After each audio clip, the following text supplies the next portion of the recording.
I wonder, could we move on to the second of the major points in terms of Norman's work, which was child protection, something very, very close to his heart. Could you tell us a little bit more about what he did there?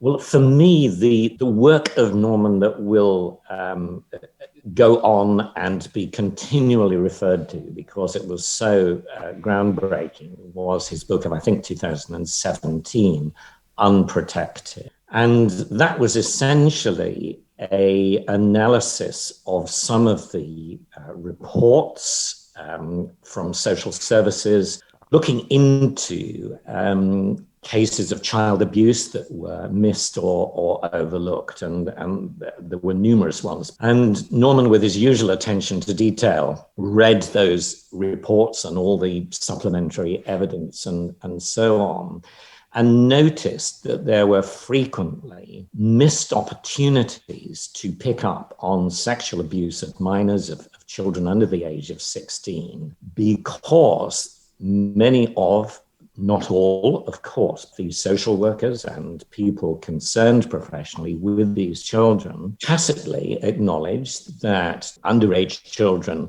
were having sex and approved of it and couldn't see any danger with it, so that they did not ask questions that could have led to evident abuse. Nearly always, when young people attend particularly abortion clinics or sexually transmitted disease clinics, the clinicians who see them will not ask details about the sexual partner.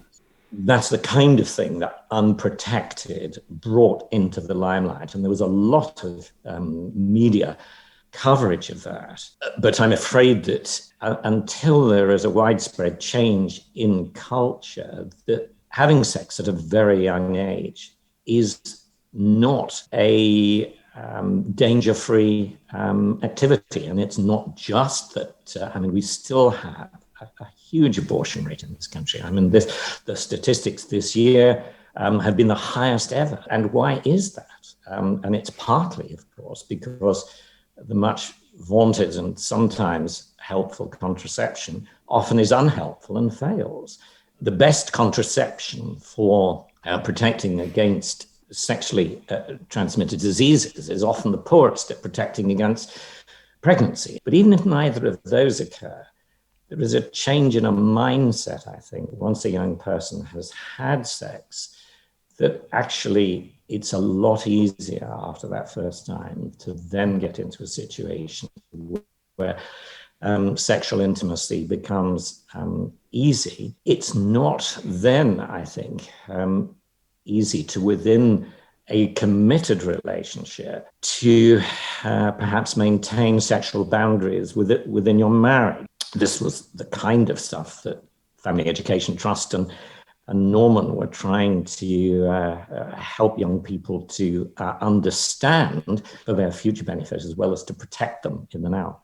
Yes, and I think a lot of the work that Norman did, again, came purely from the background of what seems to be the best approach for society, what seems to be the optimum outcome for individuals. Not necessarily in the short term, but collectively for the long term. There seems to be an increasing challenge these days at making that voice heard when everything seems to be focused on the here and now and the wants and the needs as opposed to what may be best in society.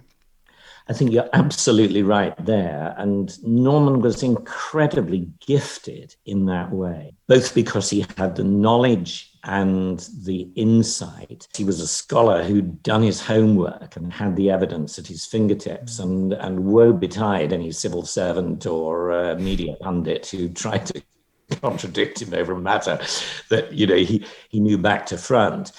But he also had an incredibly calm and winsome way of sticking to the facts and not being swept by emotion. And sometimes we can have the right argument, we can have the right data, and we can have the truth on our side, but it can be wrecked by a tone of over-emotionalism, and particularly, sadly, a tone of judgmentalism, of coming across as being, sadly, sometimes hateful, but never could you see a trace of that in Norman at all. And he really cared about people and cared about the welfare of families. And yet he wasn't afraid at coming forward when necessary. A couple of occasions, I didn't know him that long. His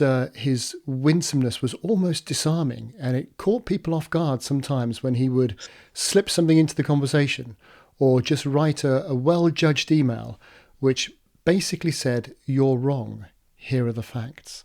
You're absolutely right there. And in fact, I remember one AGM, and in fact, on my other screen, I have the text of that, because it struck me as being one of the most terrific examples of Norman's incisiveness and not sort of standing for any nonsense. And he was talking about the changes to relationship and sex education in schools and the right of withdrawal.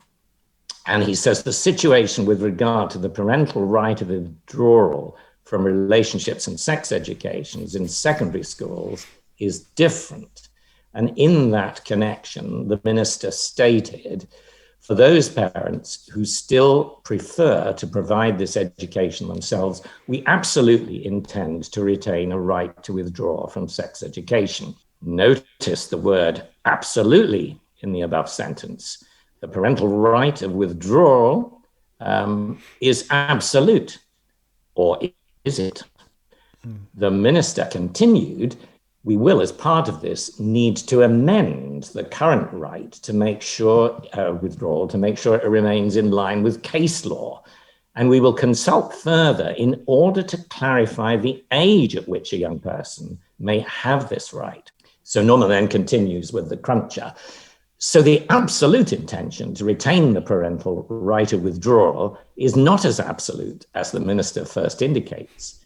Whether the government's intention is relatively absolute or absolutely relative, I will leave you to judge. Very, very typically Norman.